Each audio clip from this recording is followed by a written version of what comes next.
I won't be able to sleep tonight. My friend's Cool. not here. Welcome to the Board of Selectmen's meeting for March 25th. We'll start with the Pledge of Allegiance. Please rise. I pledge allegiance to the flag of the United States of America and to the republic for which it stands, one nation, under God, indivisible, with liberty and justice for all. The board is just coming from a paperwork and manifest review. And first up is review for items of consent. I'm going to recommend that we pull out so we can have a discussion on the 4 reappointments for the Recreation Commission. And the reason for pulling is we got to talk about the background requirement. Is that all of the Rec Commission appointments, or is just one of the lines? It's line 2 and line 3, I believe. Line 3 and 4. No, Line 3 and 4. Sorry. 3 and 4. Lines 3 and 4, which is the 4 folks who are up for reappointment, which is Colleen, Keith, Elizabeth, and Andrew. So if no objections, we'll withdraw that and we'll talk about it towards the end. Chairman, I'll make a motion. I would like to pull mosquito control. Okay. That would be, yep, Mr. Larchers. Mm-hmm. And then I would also like to pull minutes of March 18th.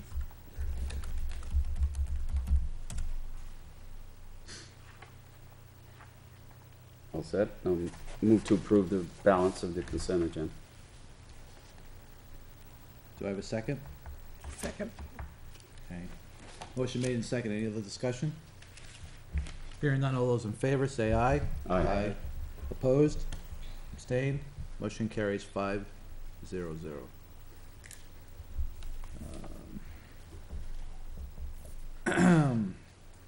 And do we have any other, I know there's some other business, this meeting is supposed to be sort of condensed and sort of respectful of the fact we've met 4 times already this month. But I know that Frank had raised some questions, which I think we can address really quickly towards the end. Just so everybody knows, we're gonna have a brief conversation around the fire at Wilson Farms and the communications that occurred. And we also gotta start planning for the police department, contract renewal and negotiation. And then, the follow-up on the non-public minutes being published on the website. So those 3 items we should be able to do real brief. Does anybody else have any other pressing other business that can't wait until April 8th? Alright, so if no objections, we'll put those towards the end. All right, so for the main course of the day, or the main action for the day, we have one of our 2 candidates for tonight that bidded for legal services. First group up is first firm up is Mitchell Municipal Group. If you folks want to come forward and surround yourself around that white table and potentially introduce yourselves and maybe start by kind of highlighting the proposal you presented to us. And sorry to show up in such great numbers. We figured, you don't outnumber us. That's okay. and we have backup in the next room. And we figured it was appropriate to all of us to show up, because if we're fortunate enough to be hired as your legal counsel, from time to time you might have contact with, or Jason might have contact with any one of us, and because we cover each other and we try to work as a team. But I'm Walter Mitchell. This is Laura Spector, Stephen Whitley, and Jay Whitelaw. You don't want to hear me talk too much, but basically, in summary, we have a statewide practice where we focus only on representing municipalities. We don't represent any private clients at all. We do this because we love to do it. It's what we enjoy. People say we're a little nuts sometimes for that reason, but and that sums up why we'd like to represent Litchfield also. Okay. I guess I'll start the questions. And I mean, my first question really is, your location is up in Laconia? Yes. How many clients do you have in the southern tier of New Hampshire? And Quite a there's few. quite a few? Yeah, and we all live in Concord or proximate to Concord, Okay. so getting here is not an issue. But we represent Ware and Dunbarton, Pembroke. Goffstown Sewer Commission, Northwood. Northwood. I really think of Northwood as south. I think of it as east. Yeah, I have to think of it as. Epsom as of recently. So. So when we travel, I consider that I travel from Concord. to here. For example, if I'm coming down to a meeting, I'm not gonna bill you mileage from Laconia because I'm in Concord. Or I'm gonna end up in Concord. I mean, there may be a unusual circumstance that would be different, but, that would be the case. Okay. And it was only half an hour, we were here really early, so we drove around for a while.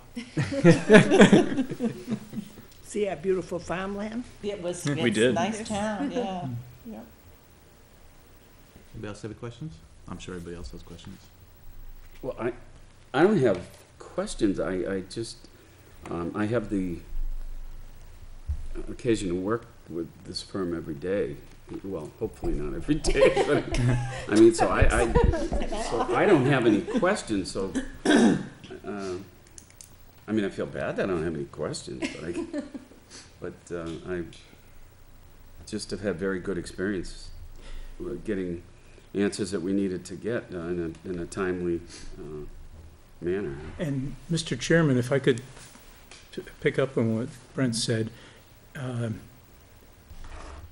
his experience, as I understood his comments there, really reflects what we work very hard to focus on. For some reason, all too many lawyers don't realize that this is a service business. And to us, that means a couple of things. First of all, you people, whether it's the board directly or your administrator, deserves prompt responses, and responses that are, I hate to use the word simple, but common sense based and understandable. Very few of our clients want 5 pages of legal analysis like you might give to the New Hampshire Supreme Court, like we might give to the New Hampshire Supreme Court. They want responses that are easy to understand, and I don't mean in a dumbing down way, but sometimes lawyers' responses are way too convoluted and giving all too many explanations or alternatives without a recommendation. Sort of the Chinese menu Yeah. of answers. And What's good, really? Tell me what's Right. good. we recognize that you people are the decision makers, not us. But we will, in a straightforward, understandable way, tell you what the issue is, what the likely outcome is, and make a recommendation to you. If you decide not to go with that recommendation, that's fine. As I said, you're the decision makers, but you deserve that from us, and we tried very hard to focus that. And we'll defend you 100% when you don't do what we recommend. I think another thing that sets us apart is it seems like a small thing, except on the day-to-day of what we do and how we work with our clients. I don't think it really is. There are 4 lawyers and one support staff person, Terry. And if Terry isn't answering the phone, is out, has her head in a filing cabinet or something, one of us picks up the phone. We don't screen our calls unless we, are busy working on a brief or something. But we take the calls. We return calls. We have a policy of returning them the same day. Even if it's just to say, I can't do it now, can I call you tomorrow? Communication back, because you usually do not have the luxury of being able to wait several days to get a response. And part of our job is to ask you, if you don't tell us when you need a response, ask you when you need the response, because you need to prioritize what you need, and then we will prioritize what we can do based on what your needs are.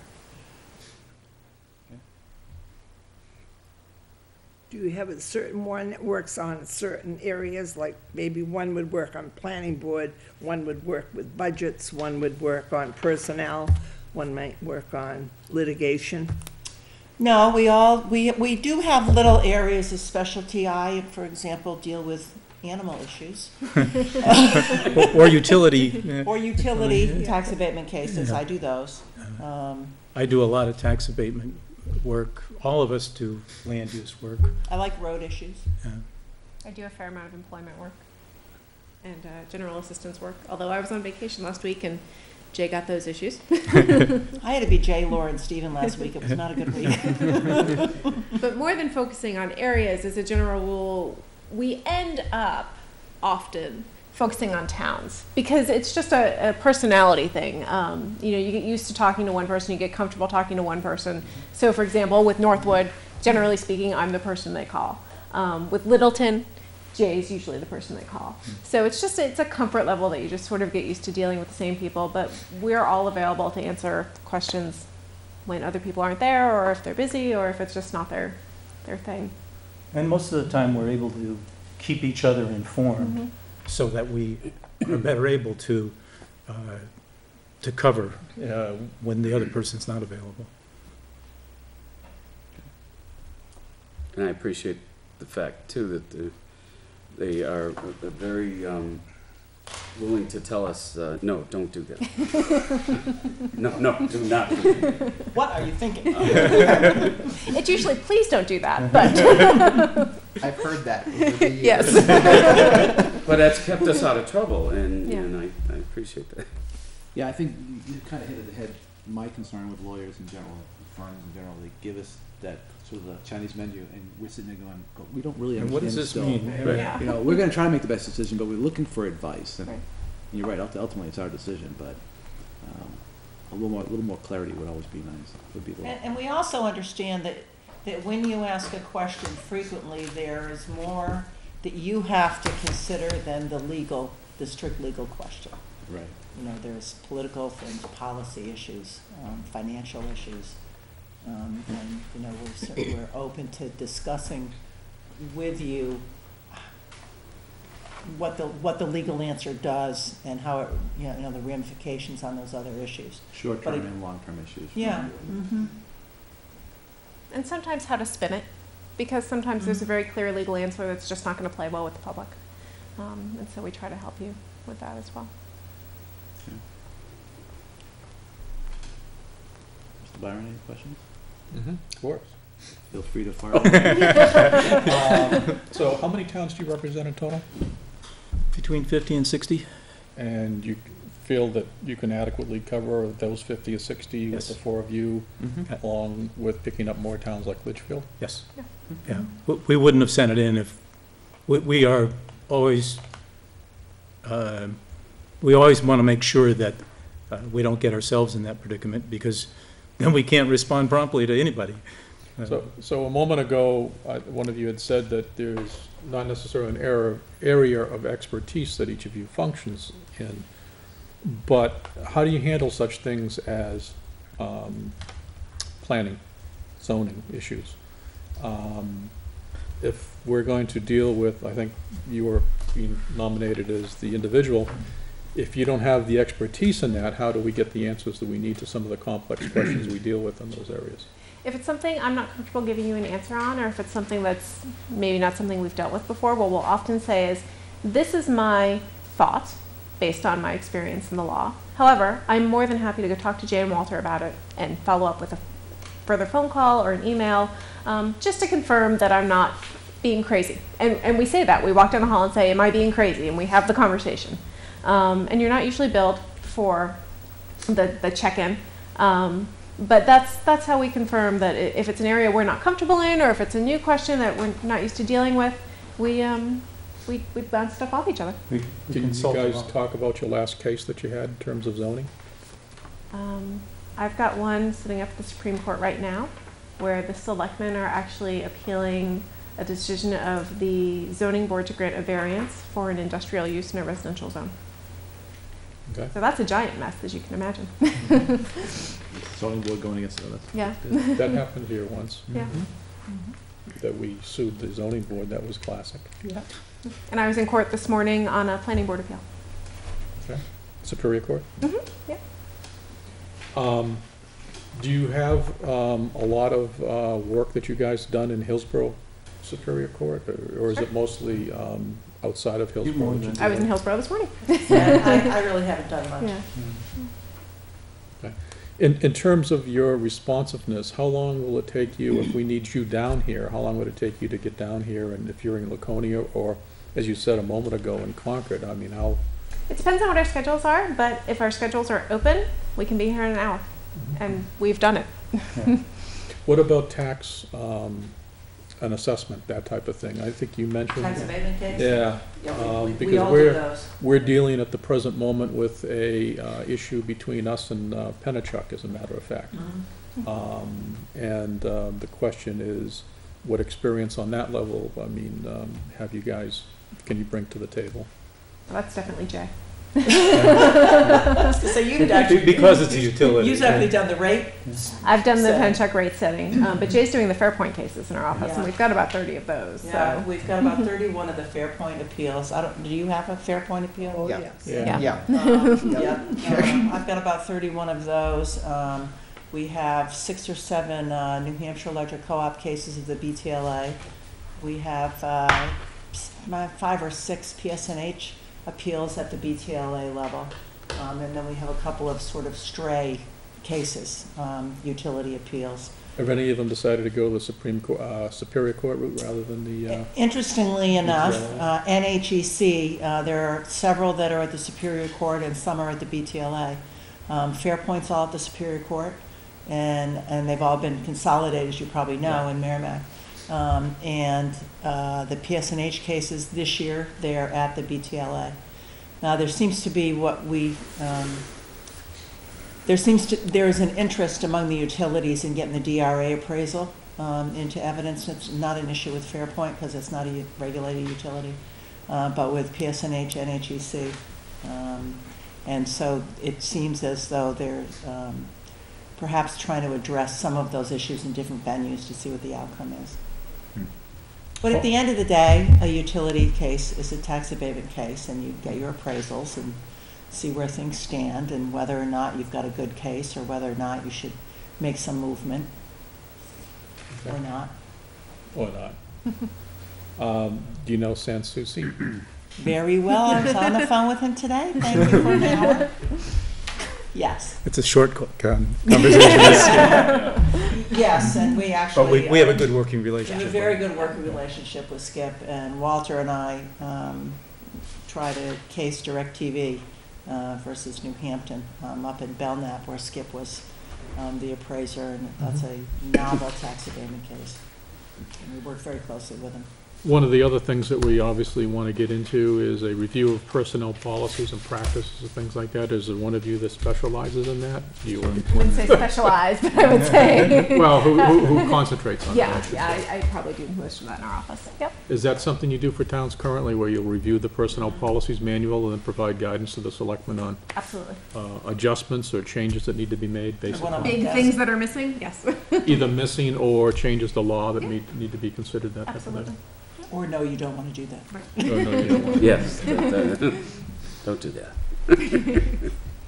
How about doing work with other organizations within town government? What other organizations have you guys dealt with in terms of, and I can think of one, maybe even Brent may be familiar with, like Budget Committee? Oh, sure. Oh, yes, especially with Northwood I'm sued, familiar with the budget committee. Budget Committee sued the school board.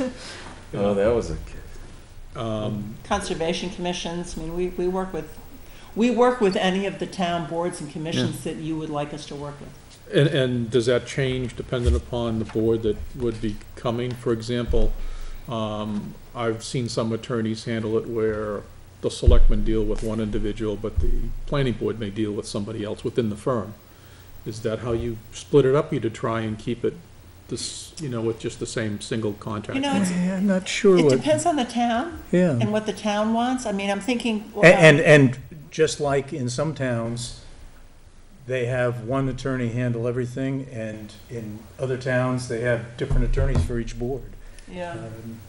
But for example, we have a town where I deal with land use. Mhm. And that's pretty much for the, I know. And somebody else deals with I deal something. with Right. land use and Yeah. I deal with the Department of Public Works. Right. And other people. And one of the do. rest of us does. Yeah. How other about things. with DRA, that type of thing, where we're usually running, as an example, warrant articles through DRA? A lot of times our attorney takes the warrant articles through to DRA, and We can do that. We've got good relationship there. We've worked with them for a long, long time. Yeah. Sometimes frustratingly, but Oh, yes. but you know, they are who they are, and you have to maintain a good relationship and keep working with them. and you've been quiet. Say something. Well, it's hard to jump in when everyone else is He's the answering smartest so one quickly. of the bunch. I don't really know what I can add to what's already been said, but I can say that it's a very collegial office. If anything comes up that I don't know or someone else don't know, I mean, there's a lot of sharing of ideas, and it usually results in a better answer for the town. The,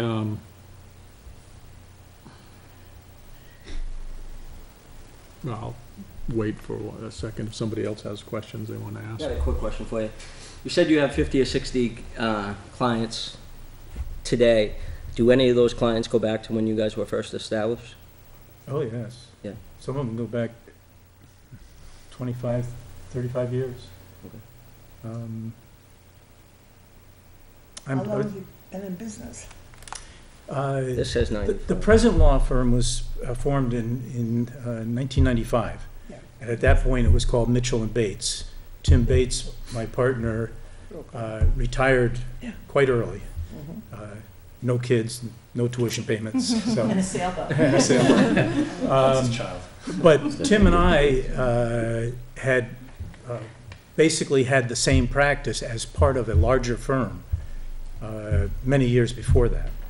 So we, in '95, we left that firm and formed our own.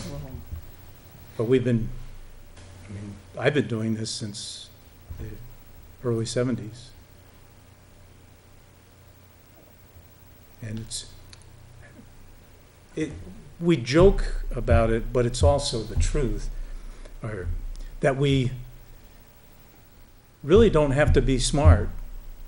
We instead just have to see problems over and over and over again to learn what to do with But them. we are smart. Objection. But at the same time, my goal has always been to hire people that are smarter than I am, so, and it's worked out well. And I remember when I first went to Mitchell and Bates, which was what, 2000, I think?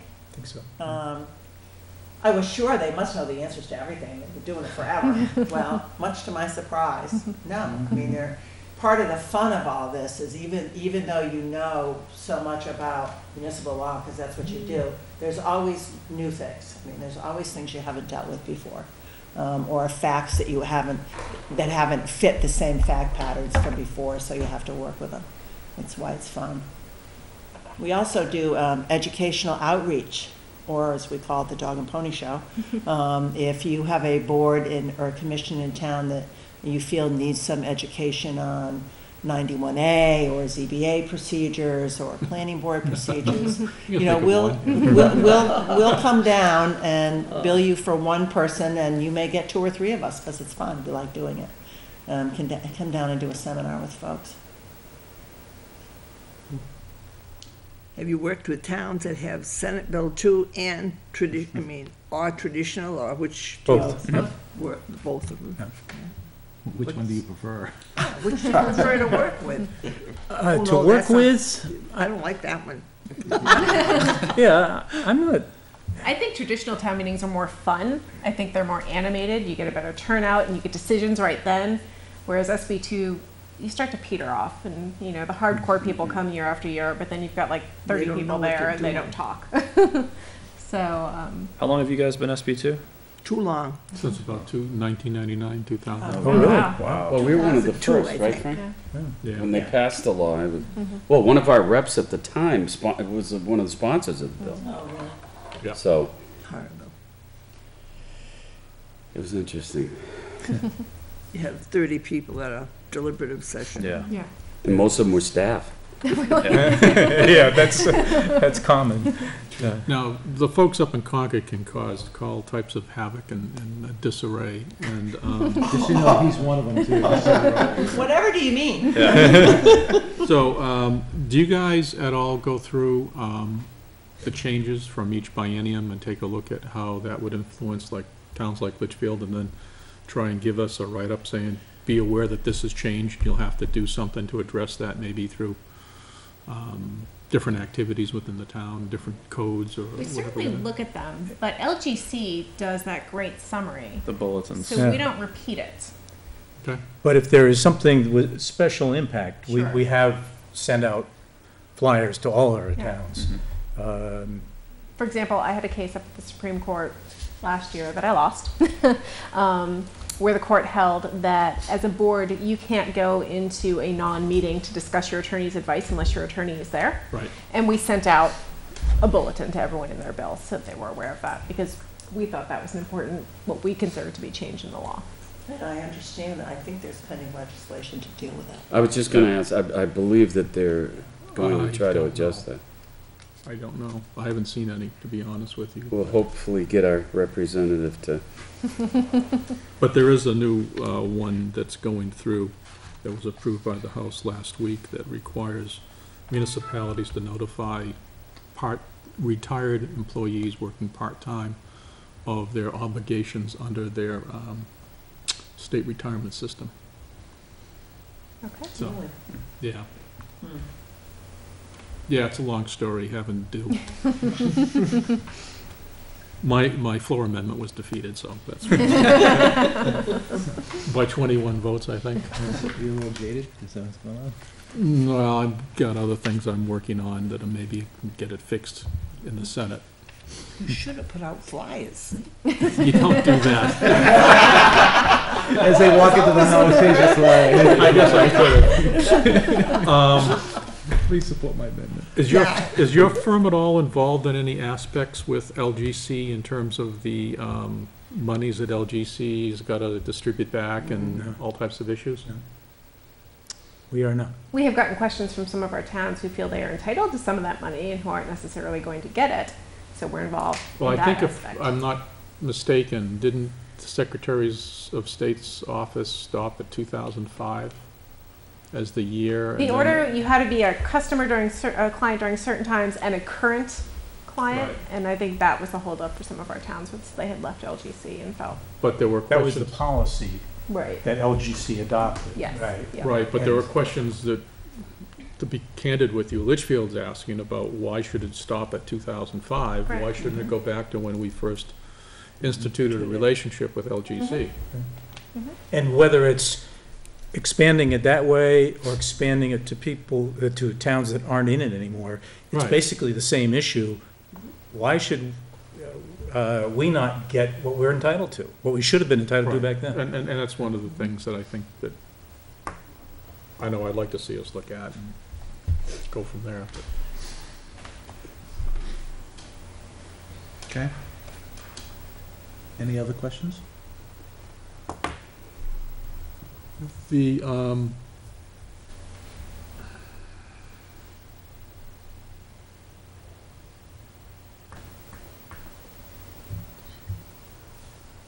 no, I think I'm all set. Jason, question for you. Every firm has given us a list of references, current customers, and ones they've recommended. Have we done any kind of, unfortunately, I know you both have actually dealt with the firm in the past, so that's probably a little bit of a handicap for you, but I'm assuming it's okay for us to reach out to other towns and get their. Oh, absolutely. Absolutely. well, sure, ask Northwood. You can call Skip too. I think, we've alluded to it. The 10 years I was in Littleton, they were the council for those 10 years. So, I worked with Jay, Laura, and Walter over that time. And I can say from being on the receiving end, the approach that they've discussed of clear, succinct, timely answers, shuffling things between people to get you the best answer, that was the pattern then. And more than once I was told, that's really a bad idea. So, Don't do it. but I was told pleasantly, and you know, and also to be fair, we threw some thorny issues at them over that time.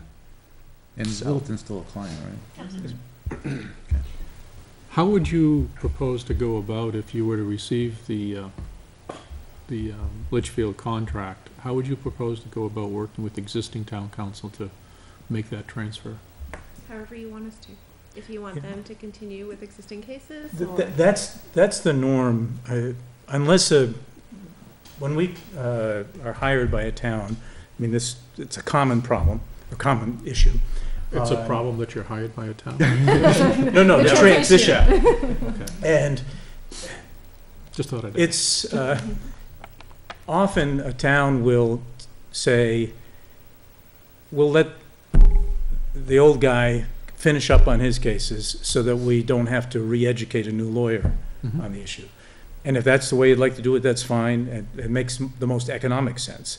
We have had a few situations where the confidence level is so bad, so low in the old lawyer that they don't want that person to handle things any further, but those are the minority of cases. Right, and I'm thinking of it not necessarily from that, because I think to me, that's an easy split that can be discussed if that time comes. I guess I'm more of thinking, in my mind anyways, that current council for Litchfield has been in place for over 30 years. And the question really is that they have a ton of historical knowledge, as well as probably historical documents and that type of thing. But that's really kind of what I was referring to when I talked about a transfer that would take place between the firms. And I don't know how that works. Well, you rely on the good faith and both you people and us in that situation would rely on the good faith and professionalism of the other person. And I think I have every complete confidence that the other firm I would be too. I'd assume professional that. and above board. Right, everything. and we realize we have to make those inquiries, and it's a little awkward for both people involved, but both sides do it and get through it just fine, and to the benefit of the town. One last question. How do you guys work with a town in terms of union negotiations? We do, as far as us doing the negotiations, I'd just like to hear the methodology you use, and if you use various methodologies depending on the town, that's fine. we recommend that we not be hired to do union negotiations. Okay? It's so time intensive Mhm. that if you hire a lawyer to do it, it often costs a fortune, and we just don't want to be part of that. But you would be available to do the review of the contract and the. Sure. That's, yeah. Or in some towns to help the town on questions of whether a bargaining unit can be formed or something like that. Now, I lied a moment ago and said it was my last question, so go on. I took it with a grain of I already salt. knew that. Yeah, we're right on board with that one, huh? But he will get cut off eventually. And now I forgot my question. Oh, what a shame. No. You had mentioned a moment ago that you wanted to make sure that your customers receive, this is the wrong term, but I'll say it anyways, a simplified review of what the particular issue is. In other words, if we say to you, tell us about 91A, you're gonna tell us, but it's not gonna be, you have this option, this option, this option, this option. One of the concerns that generates within me is making sure that I have a complete view of the whole horizon to understand what are all the issues that are out there, even though you may be saying, Frank, you ought to kind of look at it in this narrower perspective here, but be aware of what's going on over here and here. And you recall, when I used that term, I sort of hesitated and said it's probably not the best term. Right, that's why, yeah. Because it does, it could be construed as meaning also dumbing things down. And that's not what I meant at all. Right, and I'm But- not worried about the technicality of it. What I'm worried about is making sure that I have all the information available that I need to be able to make an informed decision. So, Absolutely. I And mean, that's our concern too. yeah. And we will give you the options, but then we'll make a recommendation. and that's what I heard. I Right. heard we'd get all Okay. sides of it, Right. Yeah. many opinions or specifics, but then you'd make a recommendation that actually help us understand why you think this is the better option. And why we are making that recommendation as to why it seems to be the most probably successful way to proceed. And obviously, often these questions are framed in the context of if this were before a court. Right. And our goal is to keep you out of court if reasonably possible. That's our goal too. Okay, thank you. Any additional questions? No, sir. Just wonder if they have questions of us. Yeah, I was just gonna do that. Sorry. Thank you. Jason, before I do turn it over, do you have any questions for them? I'm all set. So, obviously, the next question is, do you have any questions for us? How does it work now? Do you, one thing that comes up with towns, especially in the beginning of a relationship, but also it can be years down the road, are all legal questions funneled through Jason? Do your departments have direct access to legal, or do the selectmen call legal individually, or how do you, Yes. how do you work that relationship? All of the above? Yeah, I'll answer for me. Over the last couple of years, most questions are being, in the case of the Board of Selectmen, most questions are being funneled through the administrators. Some questions are going direct. It depends on, a board member may have a specific question they want to ask directly. We haven't had any restrictions. Well, If a planning we did board have has a We question. did have a vote several years ago that only the chairman of the board could go Right. direct to the legal firm. That's true. And usually, the chairman may send that through the town administrator, whatever, but what we didn't want to have happen at the time was, 5 selectmen calling you guys, Right. each of us giving you a different twist on the Slightly story, different, yeah. and it gets totally out of control. And that's the arrangement with most of our towns, because there's gotta be budgetary control. But usually, and not usually, it should be that the response comes back from the legal firm to all of the selectmen or gets distributed so that we all have the same information. Right. In the case of things like planning board, you mentioned conservation, zoning board of adjustment, those may be the firms that you deal with one-offs type thing. They usually contact directly and But the chair would. But do they check in with, say, Jason or something like, sometimes not. Usually, yes. Usually I know it's in the pipeline, but it doesn't, there's no sort of formal, everything must go through me type piece. But, I generally know what they're looking, or hey, we're gonna call because I need some input on this. And on our end, generally, if we get that call from the zoning board, assuming it's not an appeal of a decision made by the Board of Selectmen, if we were to email back, we'd copy Jason so that he can keep tabs on what's going on with your budget and other issues in town. And in terms of billing, for 91A reasons, we have we have a billing that basically just lists, so-and-so talked to this attorney, and whatever the time is and the cost and stuff like that.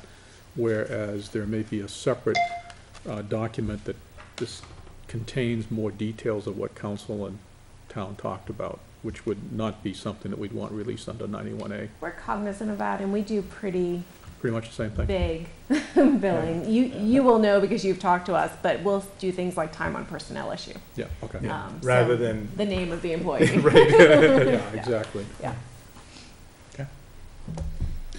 Any other questions for us? I don't think so. no? Thank you for having us Thank you all down for your here. time. Thank you for coming down. Thank you. We'd very much like to represent Litchfield and work with you people and Jason also. Thank you again. Thanks. Let us know if you have any follow-up questions. We will. Drive carefully when you're through Litchfield. Yes. Take care, Laura. Take care. Sure, use your Thanks. direction. Good night now. So the next one's not due until 7, right? Yeah, so we We wanna go to our business? Yep, why don't we- Try to- So why don't we, Why don't we address the items that were removed from consent first? Why don't we talk about the background checks question? Yep, let me jump in on that. Last year, you passed a background policy that has certain intervals for renewals for certain positions and appointments. The rec interval is 3 years.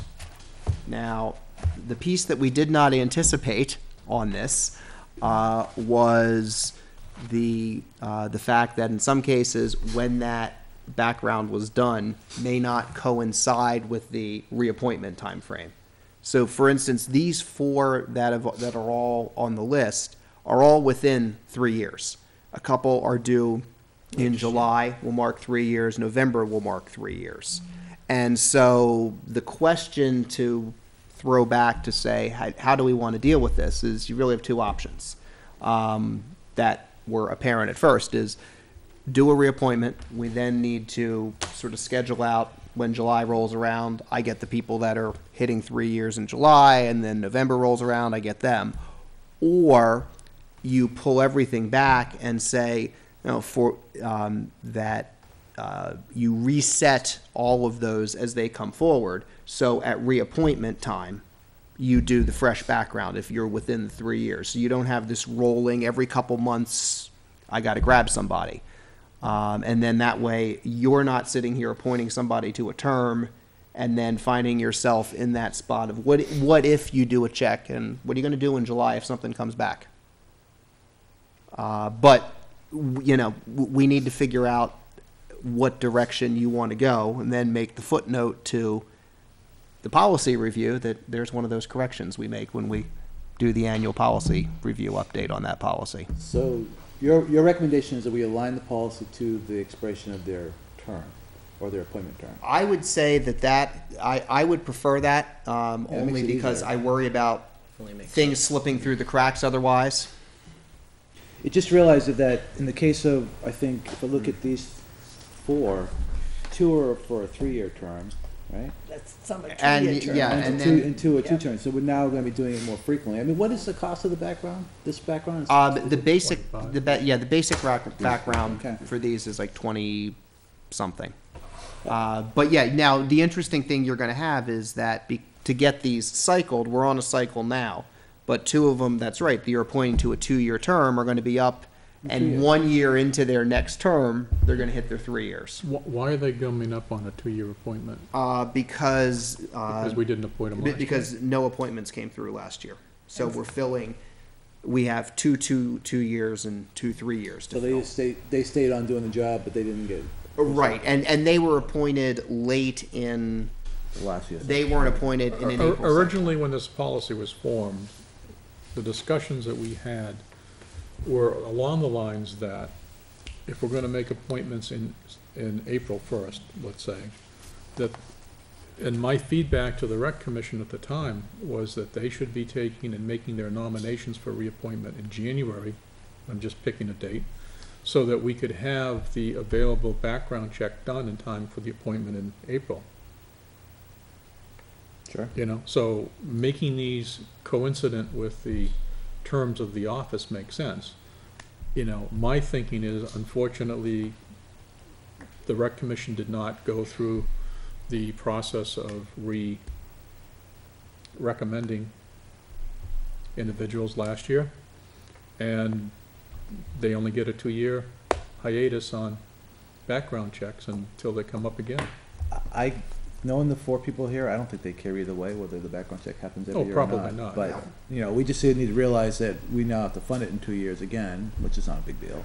Yeah, I just, as long as we have as long as we're all on the same page with what the direction is, because technically they're valid right now at 3 years, but you have a spiraling question. Well, the other thing we can do is only reappoint them for 1 year and let it expire and do it when their year is up. I mean, I like the idea of aligning it to the appointment, just because to your point, it clarifies the clerical issue.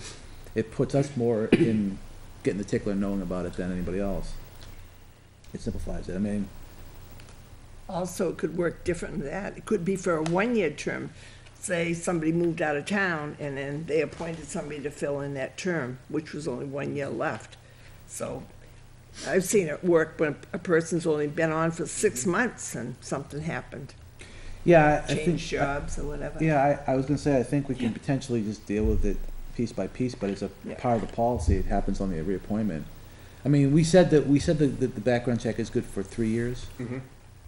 We have, like, I remember there's a matrix, there's some that are only good for a year too, right? There's 1 year. I don't know if there's anybody on 1 year. I mean, they're mainly think two. treasurer's They're 1 mainly year. 2 and We as 3 years. Selectmen.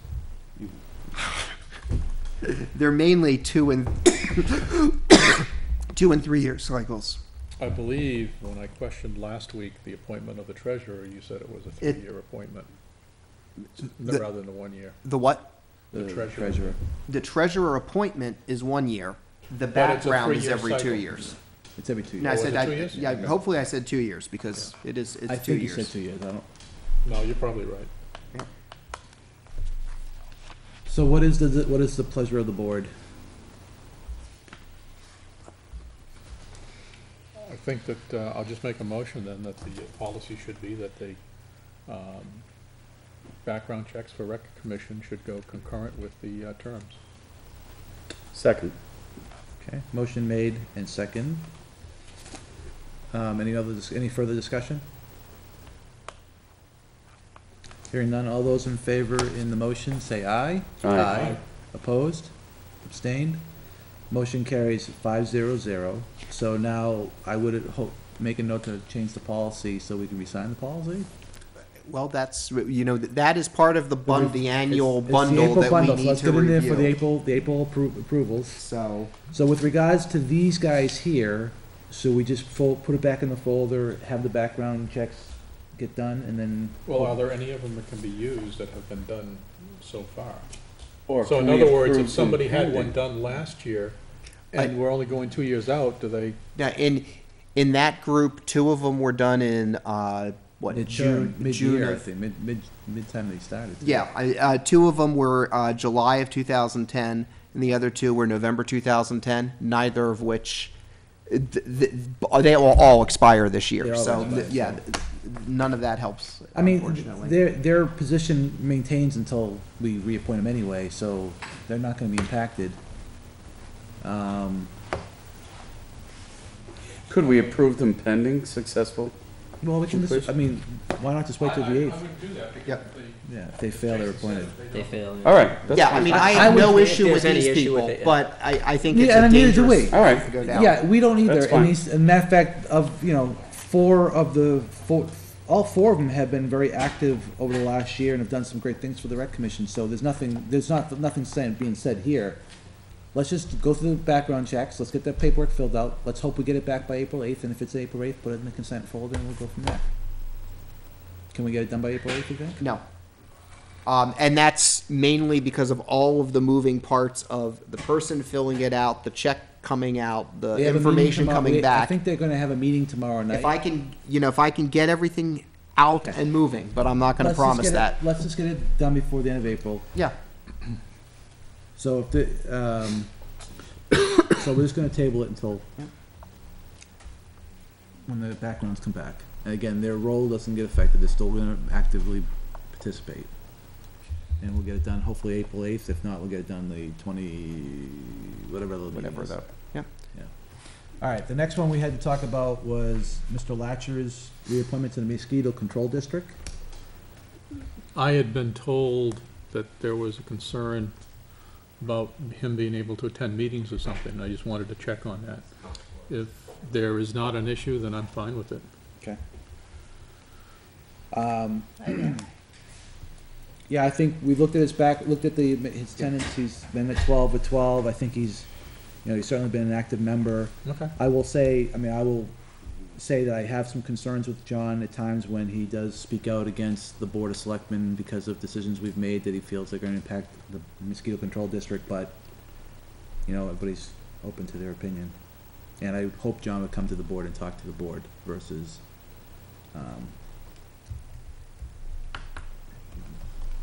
a dialogue at a meeting, I guess.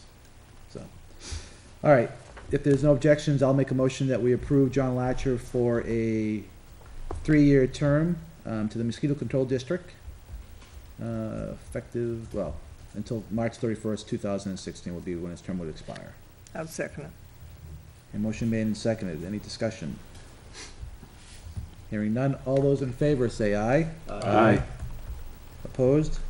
Abstained? Motion carries 5-0-0. Again, as I said, John's been a valuable member. He's certainly worked hard for the Mosquito Control District and other items in the town, so I welcome him back. And I'll just pass it down. I'll sign it and get that back in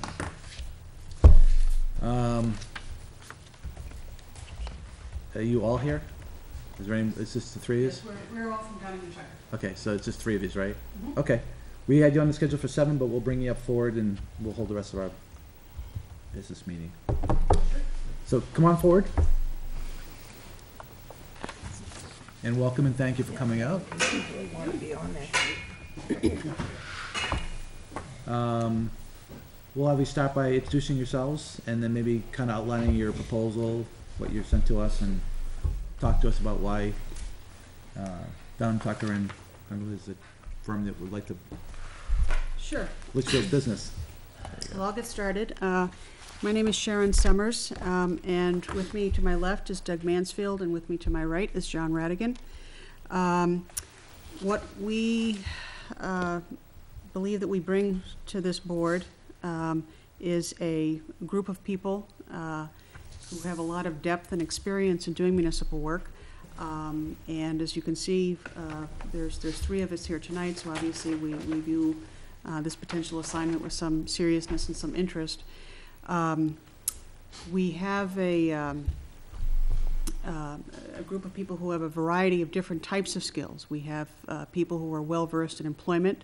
For example, Doug here is very, that's his area of specialty. We have people who are very skilled in sort of general municipal practice, governance.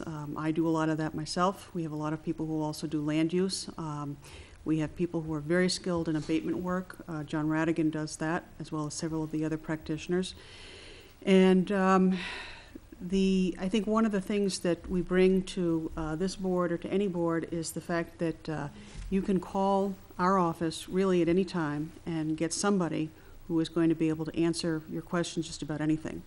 And we also have a number of people who can come and sort of pinch hit, say to a meeting like this or to appear in court, and there's just enough bodies really to be able to cover any sort of any need or any circumstance that would arise.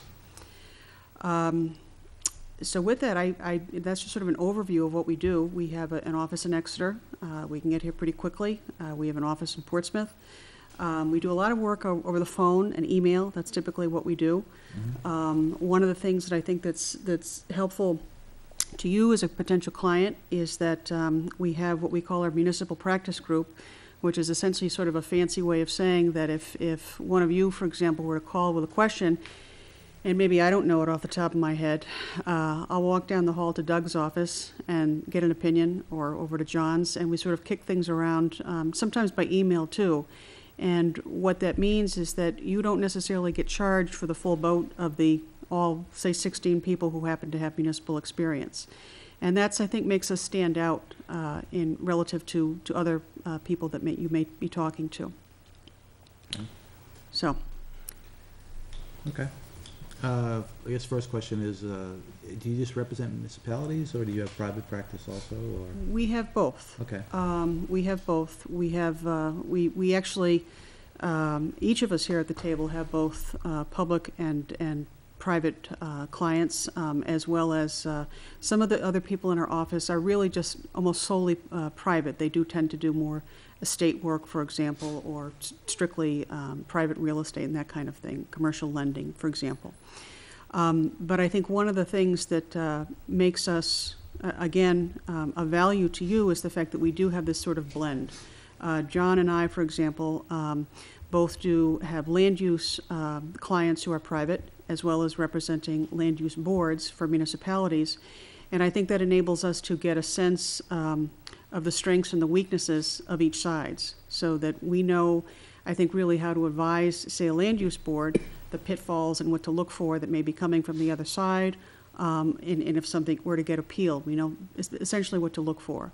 Doug here does a lot of employment work, really for both public and private, and so it's the same kind of thing. He really knows what to look for from both sides of the table.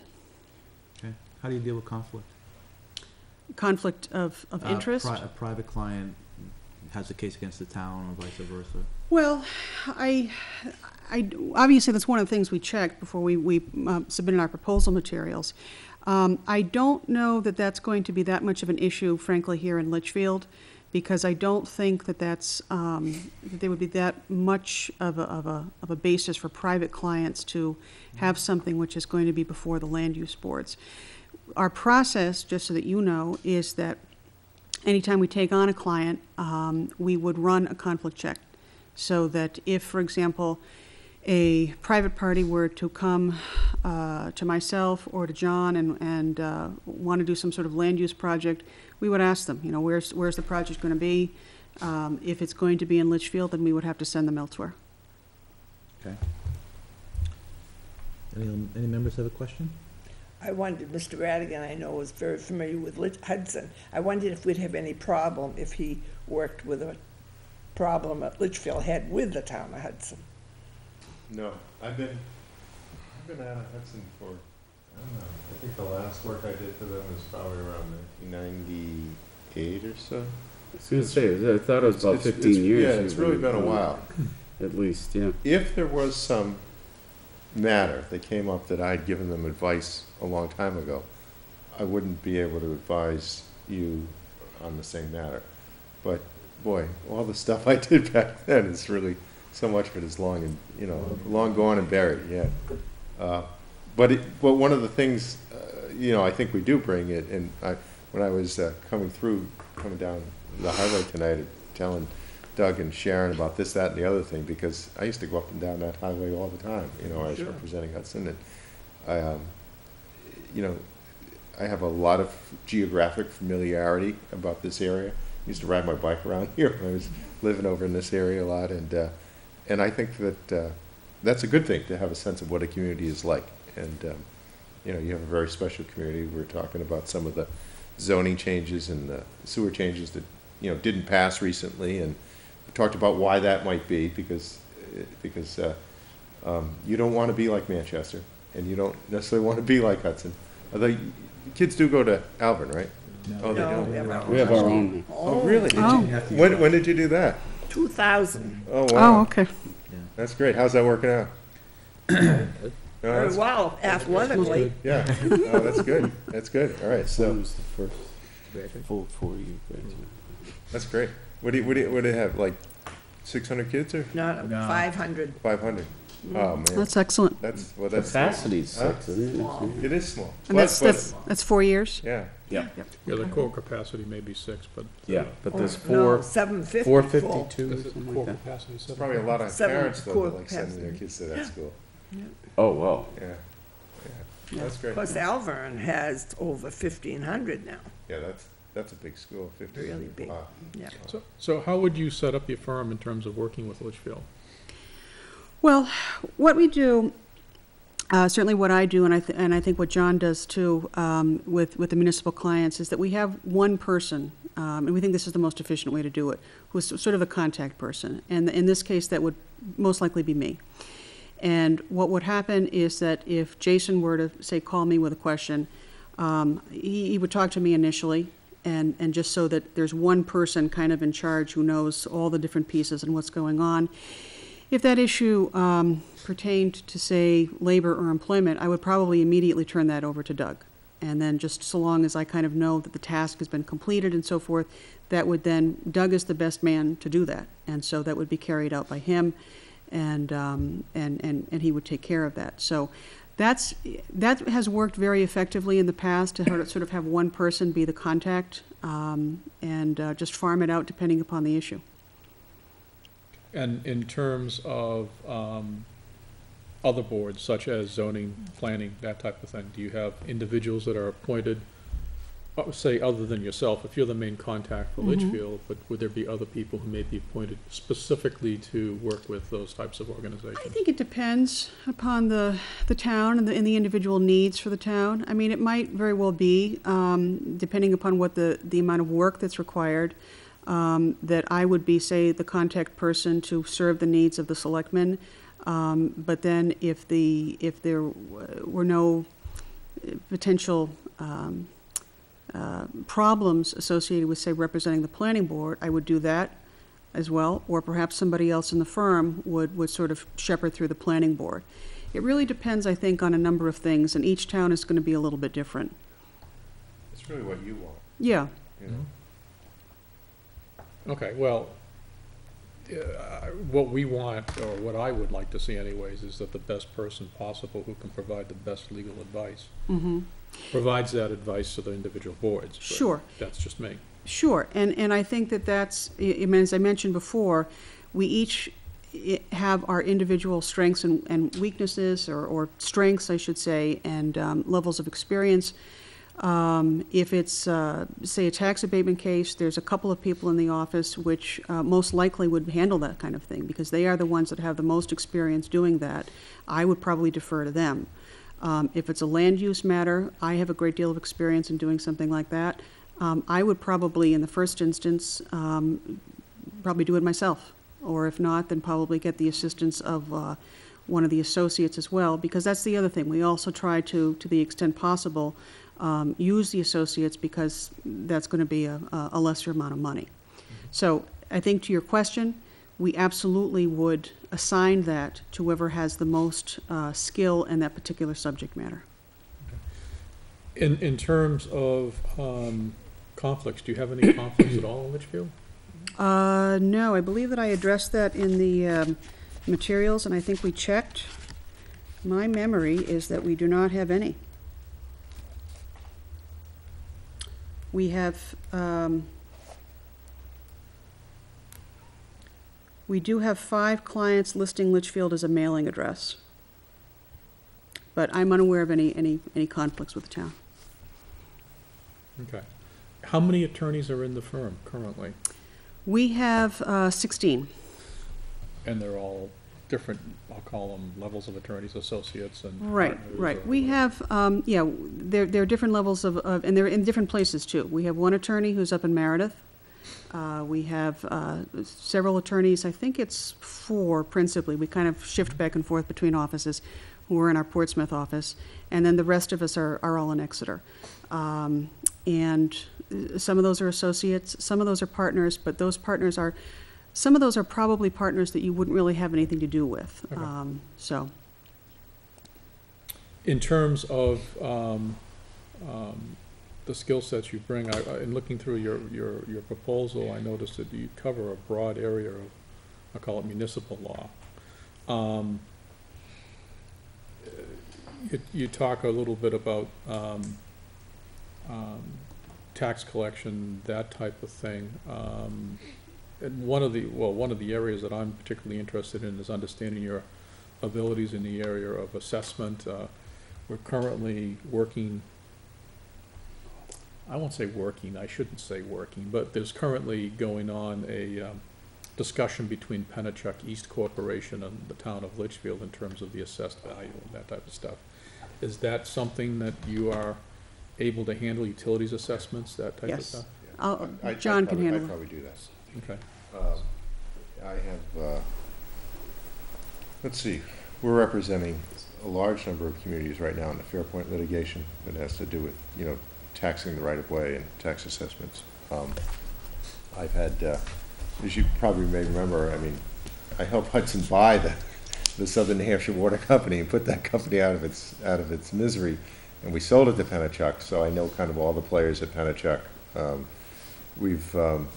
I'm representing Hinsdale right now, which is one of my clients, on the evaluation of the Vernon Dam, which is the large hydroelectric dam spanning the Connecticut River over in Hinsdale. So we represent Seabrook and its assessing of the nuclear plant. So we have a lot of expertise in water, in utilities generally, and be very comfortable advising you on issues that might come up with Penachuk. Okay. In terms of the Fairpoint, so you're involved in dealing with that yourself personally? Yeah. I represent Nashua. I represent, I think, 3 or 4 other towns. Other attorneys in our office, Kate Miller, Rob Schindel, I think, and Chris Bolt. I think we have about another 10 or 15 communities that we represent. And we've been largely instrumental in trying to structure that to getting at the issue of valuation and not at the legal issues, because we thought in the very beginning they raised a lot of legal questions in their appeal, but we didn't really think that they thought they had merit, and we asked them about that. I said, is this about money or is this about the law? And they confirmed they thought it was really about money. And so it's kind of like herding cats, because you got a lot of attorneys involved around the state, some of whom have a good deal of experience in these issues. Some of them don't have much experience at all, and it's kind of a process of moving the municipalities to dealing with the one company, and we think we're going to be able to get a good result for our clients. And you seem to have been forgotten in terms of our discussion, so I'll ask you a question No, in we terms were of... waiting for him, don't worry. Oh, okay. He's stealth mode right now. In terms of labor negotiations with unions and things like that, is that an area of expertise that you would bring to the table? I've represented many municipalities around the state in dealing with labor issues. I mean, 50% of my practice, I would say, is either dealing with employment or labor issues. And every year I'll have a particular municipality that is coming up for contract negotiations. This past fall, I had done collective bargaining for Pelham, the police department, with ASME, and Raymond's contract with ASME also came up, so I was dealing with that last year. But every year it's, because they're usually on 3 or 5 year cycles, Right. Every year it's someone different.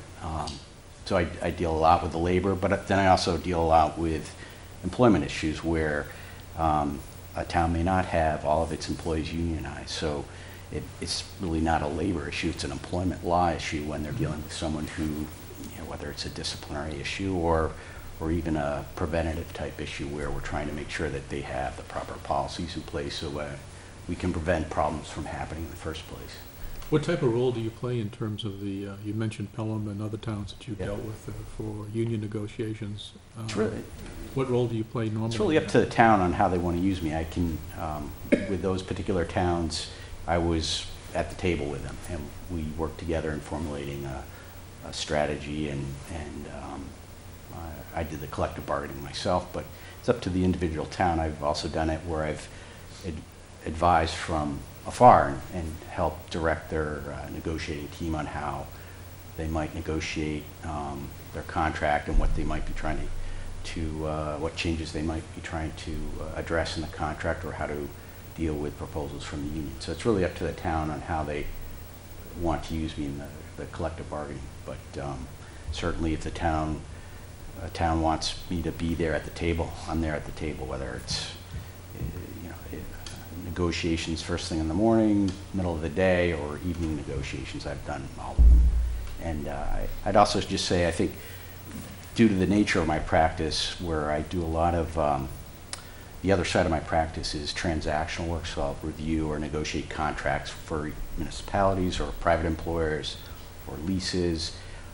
I'm there at, when a town calls with a problem, I'm very responsive. I will either get back to them within several hours, or certainly within the next 24 hours. And when you're dealing with employment labor issues, I think that's very important, because they're usually pressing issues. Management has to deal with something that's just happened, and they want to make sure that it's handled appropriately. So I think being responsive is an important aspect of dealing with those sort of issues that come up, whether it's labor or employment. Now, do you get involved at all in terms of, and you mentioned before, towns that have split employee populations, Litchfield is one of those. Do you get involved at all in reviewing, for example, personnel policy manuals that the town may put together and stuff? Yeah, definitely. I've reviewed them. I've prepared them from scratch. I think it's a good idea every once in a while to update them because the laws change, whether it's, for example, the FMLA, the federal FMLA laws changed recently, and towns need to make sure that they bring that up to date so it's in line with what the law is. So I definitely can help out in that regard, and I think that's a very good way to use outside counsel because you can prevent problems from happening in the first place instead of waiting until it turns into some form of litigation or a complaint with some administrative agency. It's well worth the time trying to prevent problems. How often do you think the town policy should be reviewed? I would say at least every other year, but there might be occasions where a particular law is changed where we'll reach out to the town and say, hey, you should be aware that there's been this change and you want to address it now instead of waiting until a year from now or 2 years from now. But every town is different. I don't think there's a set rule that you have to do it every 2 years. Some towns do it more frequently, and some towns aren't as proactive, and they may not do it as frequently. About what percentage of the contracts would you say that were unionized passed this year? I read a lot in the papers and the guide from the government, LG Government Center, and I noticed that it seemed, what I read, that a lot of them didn't pass, more than usual. Did you find that in your?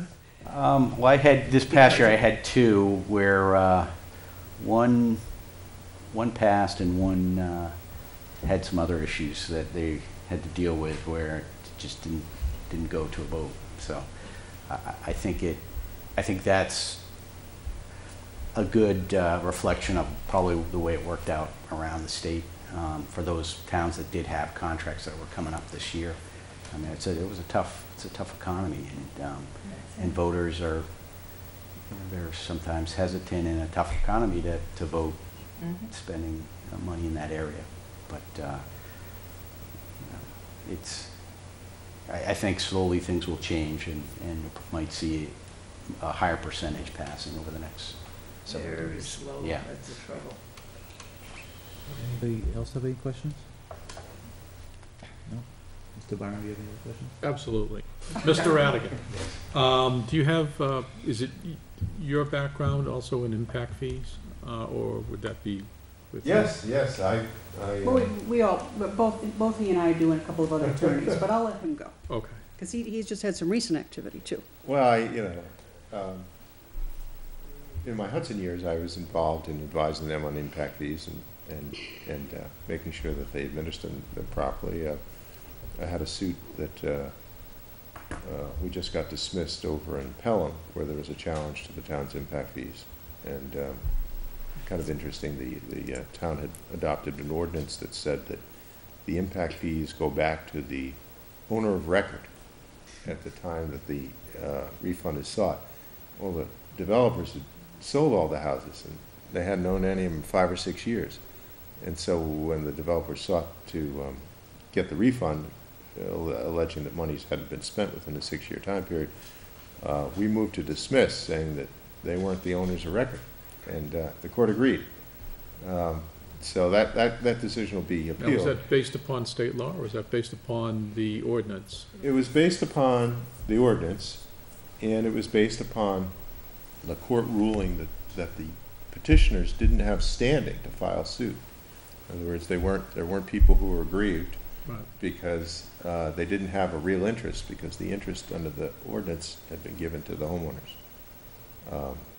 So, any event, so yeah, I've had a number of reported cases on impact fees, and have advised municipalities on impact fees. I've worked with all the people who do them. Bruce Mabry, I know very well, worked with him in a lot of towns. Mark Fougier up in Manchester has done a number of studies, and I've worked with many of the regional planning commissions in the southern tier. You tend not to see impact fees up north. Right. But down here, I've worked with the regional planning commissions. Because that's one of the things Litchfield's doing right now, is Right. revamping its impact Right. fee Right. program. And Sure, that's something that, a lot of office expertise on that issue. Do you at all put on any informative discussions for boards that may have a need to know more about 91A as an example and things like that? Yes. As a matter of fact, that was one of the things that I was doing today. We do offer, and this is, I think, is part of our materials here, we commonly offer a free training session to towns. And today I was getting ready to do a training session in Raymond next year on 91A, as a matter of fact. I've done that before with Hopkinton, not last year, but the year before, and they had both the selectmen and a bunch of different boards come. And we spent a couple of hours, and it was just sort of, I gave a little presentation, and then there were lots and lots of questions and answers, and I think it was very helpful for them.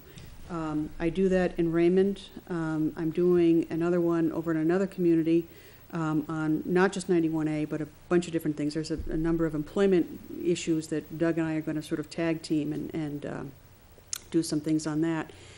So, yes, we do those training sessions, and we find that they're very well received and seem to be of value to a lot of the boards. And that can be whatever that you want. I ask this tongue in cheek, but you don't utilize the services of a certain expert in Deerfield, do you? Who's been before the court? No. Again, tongue in cheek. Okay. I understand. I know of whom you speak, and we will not mention the name. Oh, good Lord, No, thank you. We've got enough ammunition. We can do our own training sessions. Jason, you have any questions? No, again, I've dealt with most of the people in this firm. I think I first worked with Sharon 13 years ago. Or, yeah. I was counting back the other day. It's probably been that long. And, I worked with Doug. We brought Doug into Plastow on labor, some labor law issues. So I'm familiar with their work. Okay. Anybody? Just one last thing, in terms of, I noticed you got environmental, so dealing with conservation commissions, is that something that your firm does regularly? Yes. I work with the Conservation Commission. I've had a number of dealings with the Conservation Commission in Raymond and a couple of other communities. I'm currently, as an example, I have the town of Lee as one of my clients, and I'm working with a couple of conservation easements for them, including modifying some of the terms. So yes, we do a lot of work with conservation commissions and also conservation easements. One of the founding partners of the firm actually is Charlie Tucker, and he is very, very well versed in conservation easements. So we do that. Okay. And one of the things we'd like to try and do is have an attorney present at our deliberative sessions. We're SB2, of course. Is that something you'd be able to provide? Yeah, let me just tell you this year, because John and I have kind of sort of covered for each other, as has Chris Bolt, because SB2, as you know, has a very limited window of times in which you have the choice of what the date is going to be. Right. So we actually found ourselves at one point. I was supposed to be in Raymond a certain time of day and in another community at the same time. So John was gracious enough to cover the second town, but we all work it out. We've got enough bodies that we can do it. Okay. But the big thing is, we have a lot of experience going to town meeting. Right. There's few questions that would come up which we don't know how to answer. We've been there and done that. Most of us have served on one board or another in our own community, so we know what it's like to be on the other side of the table and to face people in the audience and to respond to questions. And I'm the moderator in my town too, so I really know what it's like. Right. Okay. Any further questions? Frank? I can ask more, but it's not, no, I'm fine. Come on, It's ask. pertinent in Don't be itself. Or what? You afraid. should No, ask. that's fine, that's If we're fine. gonna I think, learn no. something. Do you, You won't learn anything. how about, do you have any questions for us? I don't think so. Oh, come on, I'll ask one. Go ahead. What don't you like about something that's happened with a past legal counsel, and what would you prefer to have as a relationship? Well, I mean, And I don't mean- I don't like lawyers, so let's just Huh? start there. No, I think, and I'm only joking. Well, no, I'm not, but No, style's important. I think styles are. One of my challenges is always when we get advice, trying to figure out what the advice actually says. Yeah. Right. So We hear that all. you know, most of us are lay people. We don't have a complete understanding of the law. We're looking for advice because we were trying to get a handle of what it means, not only the short term, what's the long term impact for us making a decision. So, I mean, that's probably a good question back to you folks. When you do give advice, what's that style? What does it look like? Well, I mean, again, I think it's going to, and everyone here is going to have a different answer for you, but I think that a lot of it is going to be driven by your personality. That first and foremost, every board, every town is slightly different, and it's all kind of funneled through or filtered through, say, the town manager or the town administrator too. I think in most instances, it's better to give fairly succinct, informal style answers through emails, first and foremost, if that's possible, and then only if it's necessary to do something a little bit more formal. Because I think in general, you're looking for the quick and yet correct answer. I think sometimes too, well, it really is, I think, dependent upon what your particular style is. But yes, of course, the audience is going to drive the kind of response that you're going to need, and also the subject matter. Obviously, if it's going to be something a little bit more complicated, it's going to have to be a little lengthier and a little bit more formal. Sometimes, as well, I think it may be necessary to have some sort of personal interaction. It doesn't necessarily always work just giving you a writing, because you may have to have a little bit of a back and forth. And that can be handled in a couple of ways. You know, sometimes we're available by phone if you don't want us to travel over here, but if you want us to travel, we can do that too.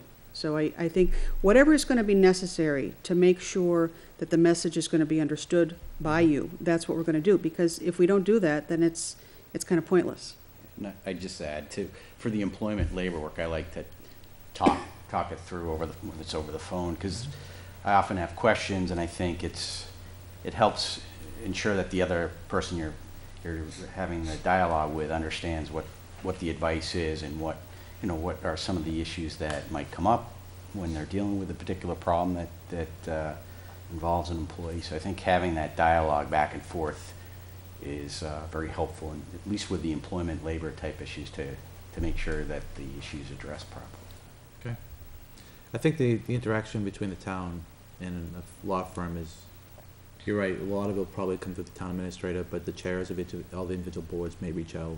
They're all, that kind of thing. So you may have multiple personalities to deal with. So in other words, they may contact us directly, The zoning board chair may contact you directly, the planning board chair may contact you directly. But yeah, so you'll see different facets of the town.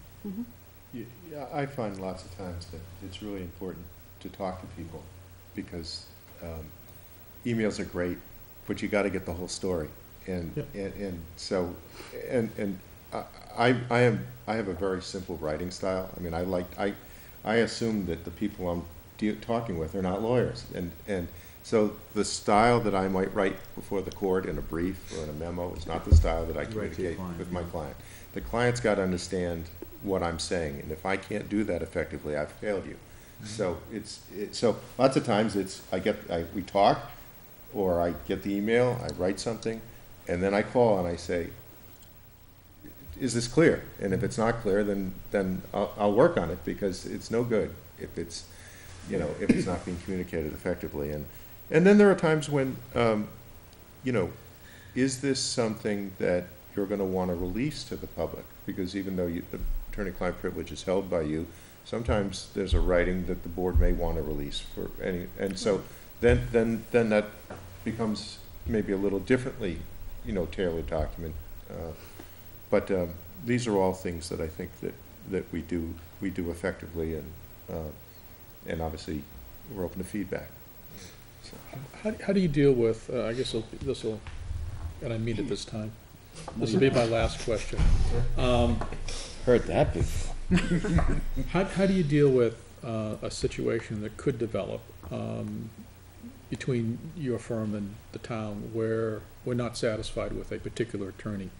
Could be many reasons, that we're not getting clear, what we think are clear opinions, or we're not getting, or we think, or we detect that there may be changes in the position over time than what we had before, those types of things. And we need to express a concern to your firm about that. How does that get handled within your firm?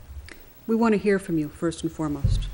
And I would say that if there is any kind of concern about that, I would encourage you to call. And if you are unhappy with me, for example, call John or call Doug, and vice versa. And just talk to us, first and foremost, and we'll work through it. Yeah. But we've had this happen.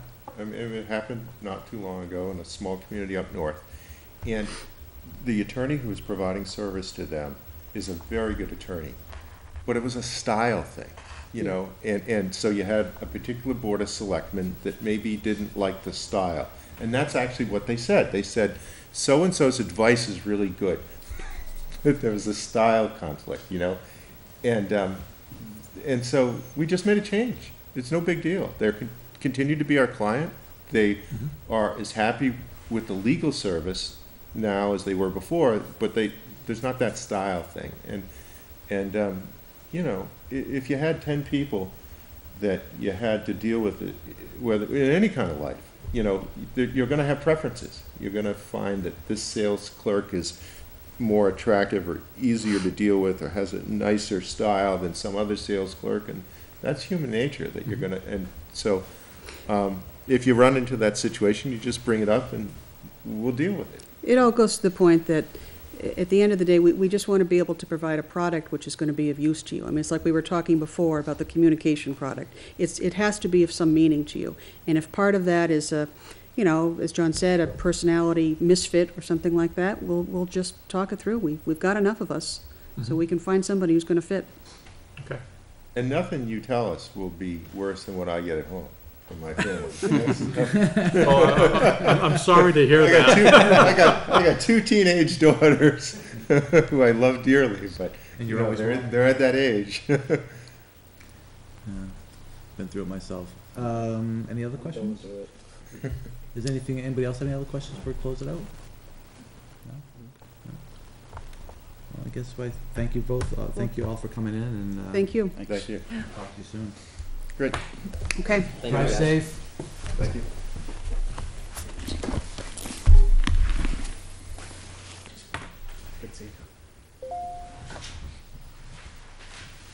Ride carefully, Night. especially in Litchfield. Use your directional lights. Yes, Pat. What's up with the directional lights? It's a long story, having to deal with a selectman who was pulled over for directional lights. Okay, before my time, I guess. Yeah. 2 o'clock. All right, let's get back on, looks like we'll wrap up fairly quick tonight. Let's get back on agenda here. We've already done the other items, the items that were pulled out of consent, so we're gonna move into the other business, the 3 items we talked about. First up will be the fire at Wilson Farms and basically the notification discussion for the members. I will just start by saying, I, as the chair, was aware and had been involved in communications throughout the day. I was also aware that Mr. Bork was also aware of it due to his role in the fire department, and I also learned later on in the day that Mr. Lemire was actually there. So, I think I failed in one sense where probably what I didn't realize was that because my filter, as I explained in the past, my filter always has been if it involved a town employee getting hurt or a piece of equipment or infrastructure we own, I've always reached out and always have done that. Or a massive issue like power out of the whole town, that kind of thing. I've always communicated. In this case, it's been brought to my attention that we probably should have all been notified, and I don't think there's anything wrong with making sure that happens in the future. So I will endeavor to make sure that happens going forward. Either I do it directly or I instruct the town administrator or other town employees to make those contacts.